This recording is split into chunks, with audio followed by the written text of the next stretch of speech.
I'm Jeff Philbin, and this is Dinner DeeAs. And if you're hungry or plan to be at dinner time, then you're in the right place. It's Friday and the end of our week of meals from chefs who've made it into the Michelin Restaurant Guide. And today, proof that not all the entries are exclusive and expensive. We make a great grilled cheese with the chef from a standout sandwich shop. Then I serve up a steak for the founder of a new entry to the guide. And finally, we celebrate seafood with an expert whose store and restaurant is another new addition this year.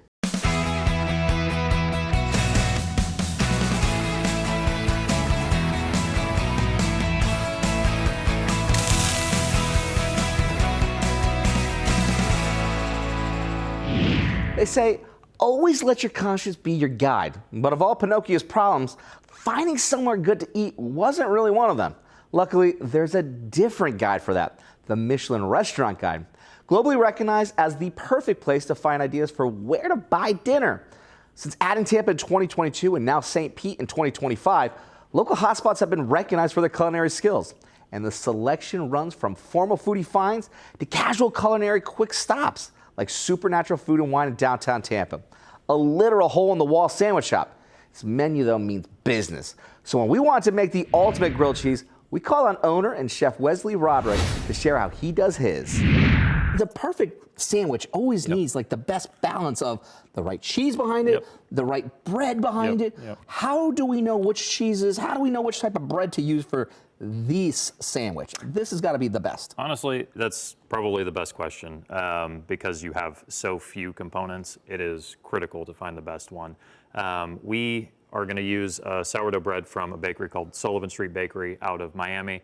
It's what we use at the shop. Whole Foods has great options for artisan breads. You can get them sliced there. So just find the best bread that you possibly can. I'm happy to be your dealer. But and let me ask you this. Does thickness matter for a good bread? Because it's just like, you get sometimes wimpy slices and then you're going to have a wimpy sandwich. Yes, because you got to have structure. You know what I mean? Like you want something you can hold, especially when we're dipping it into soup. There's a science behind everything you're selecting right now. You got to think about it. You got to think about it. So how do we get this started then? All right, so we've got our pan here. It's warm. We've got butter melted. Very simple, just popped in the microwave for like 10, 15 seconds, just enough. And I'm going to do just a little bit of butter right on this. So you're a butter brush kind of a guy. I'm a butter brush kind of guy. And I want to make sure that because you've got all these nice nooks and crannies in here, that you're really giving it a decent amount so it stays well absorbed, nice and rich, right? So that butter gets really deep into all those pockets, those nooks and crannies here. So we're gonna just do a tiny little bit in the pan here, like that, just to make sure that it doesn't stick. There's no issue there. Perfect. And these I didn't know that it's hot too. I mean, we heard that sizzle, so it's perfect. That sizzle's perfect, yep. All right, so I'm gonna go face down on this, and you can hear that sizzle as well there. And one thing I just noticed you did too, you pressed a little bit. I did press a little bit. Purpose behind pressing it right now? Honestly, it's just a little, I don't know, wanting to make sure it's in contact with the pan there. So because you can hear it. Like when I touch it, it makes a difference. So there's the butter, the toast, everything going on there. Yeah. Okay, but we haven't had the sandwich just yet, and so now comes the cheese. Now comes the cheese. So if you don't mind, we're gonna do 50-50. We've got a sharp cheddar, and we've got an aged Gruyere, which is essentially just like an aged Swiss cheese. And you could use any one, but the sharpness and the age gives a depth that you're making a really sexy grilled cheese here. So those are critical components. These are the critical components. And then, how much cheese is the right amount of cheese? What's optimal? Yeah. I would say half a cup of each, roughly, on each. You want it to be cheesy. Let's treat ourselves today. See, that's the spirit. And so you're making two. So you're going to do Swiss on that side, and then we're going to top this one with cheddar because I am going to eat one, and I think I'm not in the mood to share. So see that's the other spirit of a sandwich, a good sandwich, just making sure that you get just the right amount. Put a little bit of that. Yep. Beautiful. And we've got the oven on behind us, warm, because this is thicker bread. It's a decent amount of cheese, so we want to make sure that it gets toasted, but it also gets warmed through perfectly. So that's going to be our helping hand. Perfect. So then what we're going to do is just get that beautiful bread just toasted with all that butter, but finish it so that way then the cheese properly melts in the oven. That's correct, So we've got the other slices going right on top here. Beautiful. And then we're just going to brush the tops of these. Yeah, you can't let one side get all the love and not this No, one. no, we won't. I promise.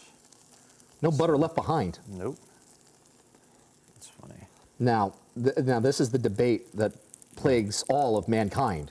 Salted or unsalted butter at this stage? Me personally, unsalted, always, because that's the only thing I got at home. And for good reason, because you can't know how intense it's going to be.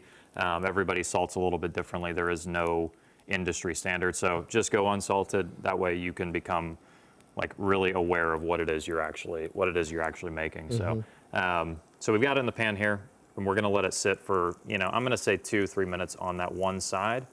And then as soon as we flip it, we're going to pop it in the oven and just let it coast in there for a couple of minutes. Let's give this a flip, and then we'll pop it right in the oven. Moment of truth. So this is good.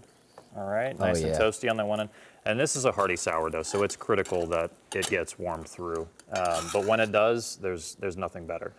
And so that cheese that's on the side there, let's be honest, that's the best part. That's the best part of it all. That's the best part of it. Now this is going to go into the oven. This is going to go into the oven. Yep. So again, it's just a thicker sandwich, so we want to make sure that it's heated right through. So I'm going to pop this in the oven. Okay. Yep. Wow. All right. No, I love it. Do you love it? I do. Okay. I do. What are you tasting right now?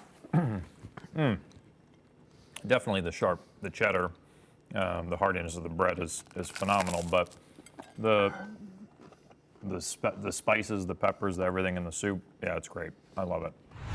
Grab Chef Wesley's grilled cheese recipe at dinnerdeas.com, where you can watch the whole show where he also did the soup to go with that sandwich. After the break, we turn the tables and I play chef and cook for the founder of a new entry to the guide and season a steak with coffee. All will be explained ahead. Dinner Diaz.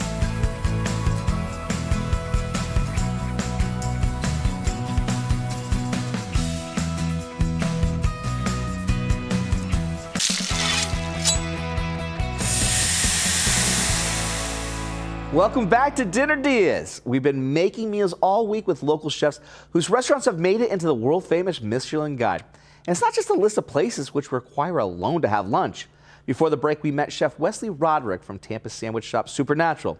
There are concepts so casual, they don't even do dinner, but still impress those anonymous inspectors. Next up, we meet the founder of a new entry to the Guide in 2025, a very non-pretentious pub, Tampa's Mad Dogs and Englishmen. The Brit who brought the idea across the Atlantic is Wilton Morley, but running a restaurant is only a small part of his colorful career. Raised in England as the son of world-famous Oscar-nominated actor Robert Morley, to Australia for a life as a theater producer, then Italy, and then finally coming here to Tampa in 1991 to start and open up Mad Dogs, which recently just reopened in a brand new home that is now 3 times the size of the original on McDill Avenue. I mean, how cool is that? No, that was fabulous. It is absolutely beyond our wildest dreams. So it hits the standard that you were hoping for. We're going to be making a dish which used to be on the Mad Dogs menu, which is an espresso rub steak. And I read, because I went down and tried to do as much research as I could because I love having guests on, and you have just so many different stories.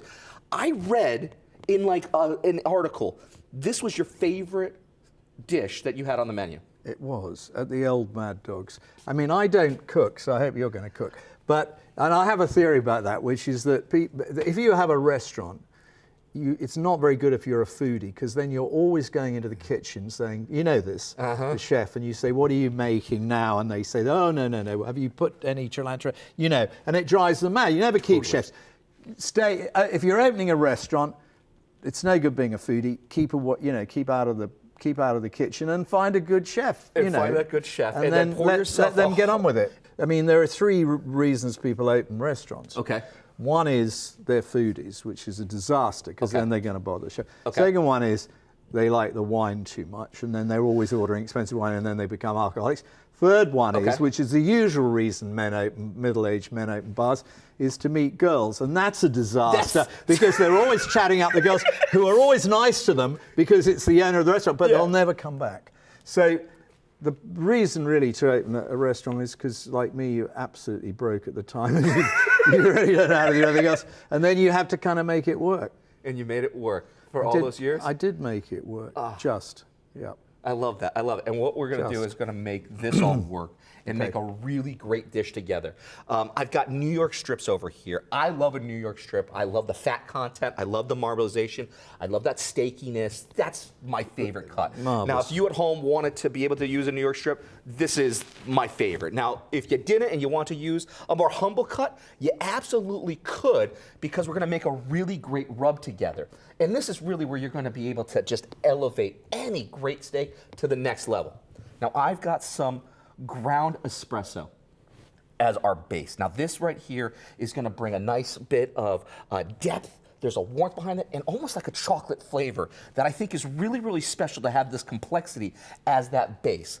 Everything else is going to accentuate all these beautiful flavors that just come together in just wonderful harmony. You want to help me? Not really. All right. You go ahead, and I'll watch. I'll be making this tomorrow night, I'm sure. Exactly. We're going to take it step by step. Just like all I got to do is watch. I'll be making it tomorrow. No, you go ahead. No, you go ahead. I'm just gonna. I'll just talk. We've got the base of the our espresso over here. We're going to add just a little bit of some chili powder inside there. We've got some paprika, a touch of cayenne pepper. We're going to add just a little bit of some cumin into this. A little earthiness is going to come in with the oregano over here. Some brown sugar. It's going to sweeten it, but not make it too much of a dessert here. A little garlic powder. We've got a little bit of some salt and a little bit of pepper. This is one of the things Americans do well, steak, isn't it? Australians and Americans do steak better, really much better than English people do. And, you know, a Floridian used to be able to do an orange really good. And I'm just putting a little bit of some orange zest inside this. This really, with all of the deep flavors from the espresso, with that little hint of orange, this is really what sets it apart.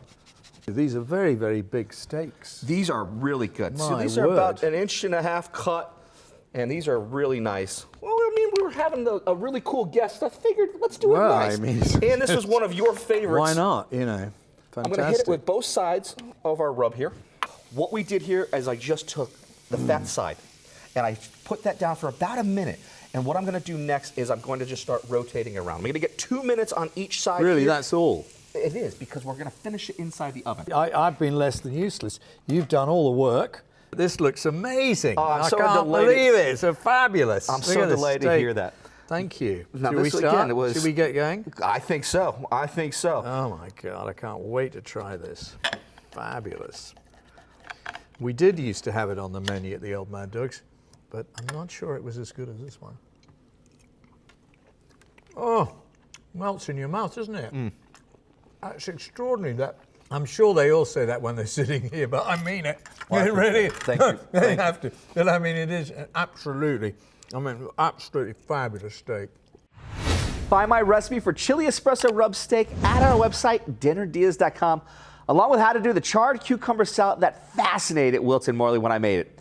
After the break, we cross the bay to Safety Harbor as we meet a seafood specialist sharing 2 ways to have fun with flounder ahead on Dinner Deas.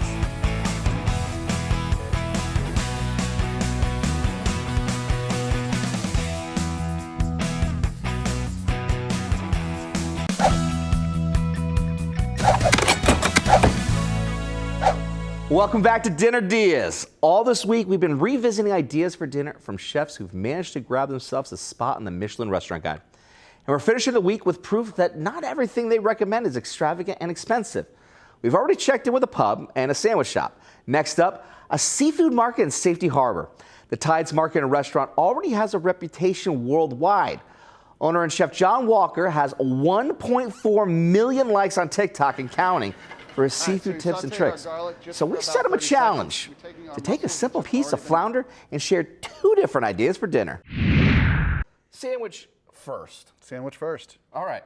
So what do you got going on so far over here? What do we start with? We've got a little bit of flounder. We're just going to season this up a little bit. Some people season fish before or after egg wash. I like to season it every step. Every single Every step. step. So what are you seasoning it right now with? This is our house Creole seasoning, but anything that you could find at a store like a Tony Chachere's or a Paul Prudhomme's Redfish Magic, really anything that you like to use is okay. It's all right. And again, at the end of the day, this is about what you like and how you want to eat. Totally. So make it your own. Okay. So we're just going to season it, and then we're going to drop it in this egg wash here, and this is just eggs and a little bit of milk. Okay.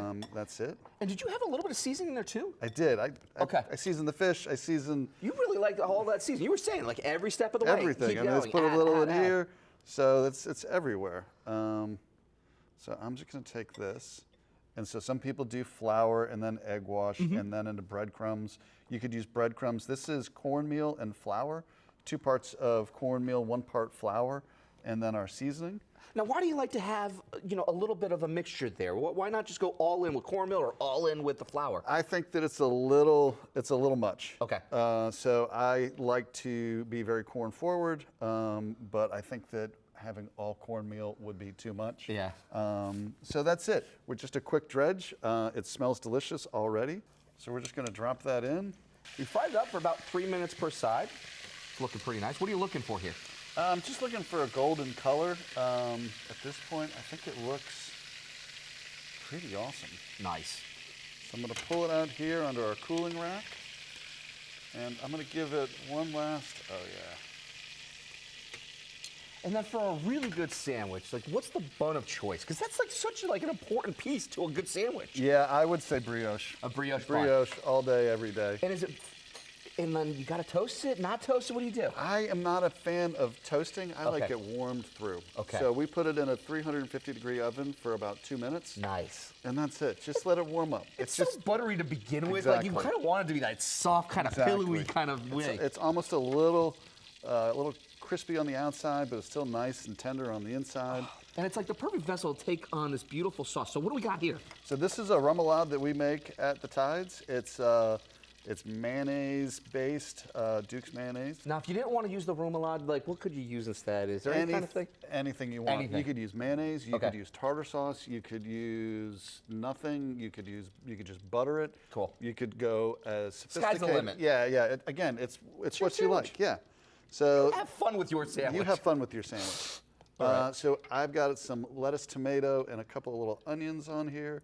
The key here is make sure you season the tomatoes. Yeah. You got to season the tomatoes. You always got to season the Always tomatoes. got to season the tomatoes. And I don't know if you saw, but I put a little more seasoning on the outside Right after you pulled it from that oil. while That's it's it. still wet. And so that way then it could just take and just be a glue to all of that flavor. I saw what Absolutely. you were doing. Absolutely. How important is that for folks at home? Because sometimes they just think like, oh, hey, I fried it, it's good, it's done. But like, no, like after you fry anything, add that little touch. Just more. a little bit. It's like seasoning the tomatoes. It's those little things that you can do that's really going to elevate the meal. Cheers, my friend. Here's Boom. to you.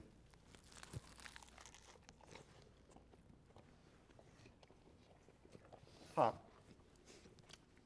Hot, but so worth it. Like so worth it. Simple. Super Easy. simple. Don't overthink it. Find the recipe for Chef John's fried flounder sandwich at our website, dinnerdeas.com. We're taking a quick break, but when we come back, we still have time to see his other idea for dinner with the same seafood ahead on Dinner Diaz.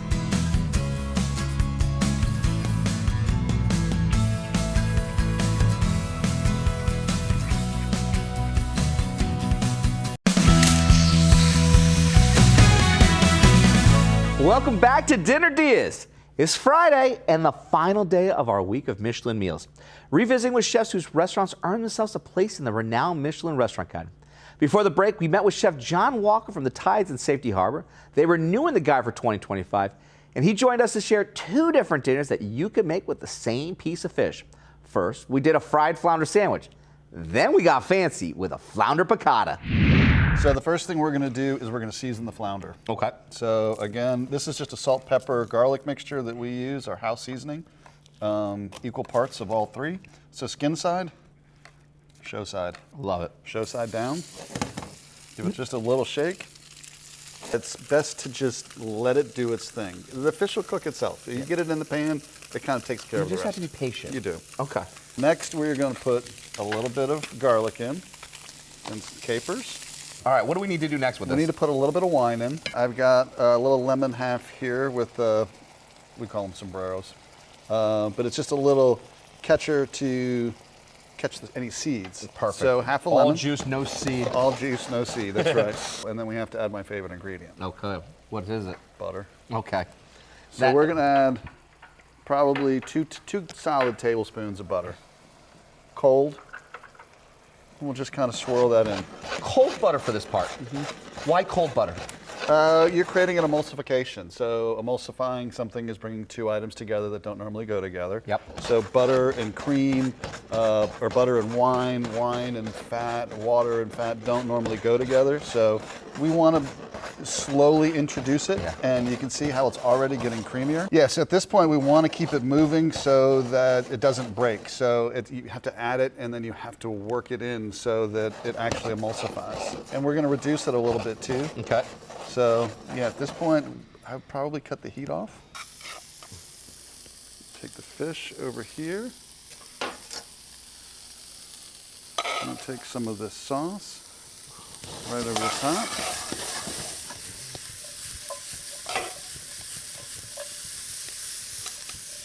Simple. Simple. A little acid, a little lemon. Everything.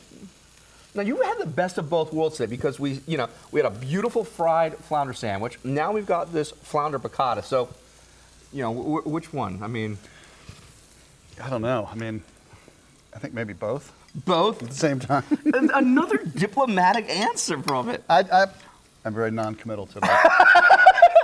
But that is the way it should be because absolutely fantastic on both these dishes. Find Chef John's recipes and all the meals we've made this week at our website, dinnerdeas.com. Just scan the QR code in the corner of the screen. I'm Jeff Philbin. Thanks for watching, and see you next time with more ideas for dinner, as we call them, Dinner Deas.